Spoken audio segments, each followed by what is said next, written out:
Je suis très content de ta question car effectivement, j'ai mis au point une méthode qui facilite beaucoup l'apprentissage du russe et aussi qui l'accélère beaucoup. Je donne notamment une technique qui permet de bien comprendre le système des déclinaisons. Je vais donner quelques exemples afin d'illustrer mes propos. En russe, il y a un cas qu'on appelle l'instrumental. L'instrumental, il y a le mot instrument, c'est-à-dire que c'est le moyen. En français, on emploie une préposition. Je dis par exemple, je voyage en avion. Je mets en devant avion. En russe, non. On va décliner avion qu'on va mettre à l'instrumental. Avion se dit samoliot. En avion, samoliotam.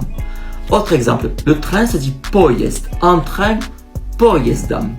Autre exemple, le bateau parahod. Un bateau parahodam. Crayon, karandash. J'écris avec un crayon, on met à l'instrumental, ça fait karandashom.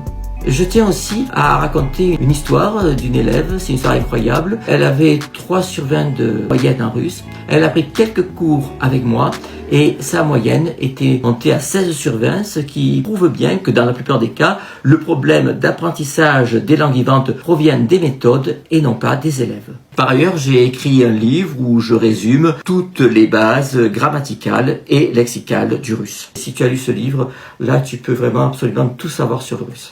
Si vous avez des questions ou si vous souhaitez apprendre d'autres langues, n'hésitez pas à me laisser un commentaire et à suivre mon profil.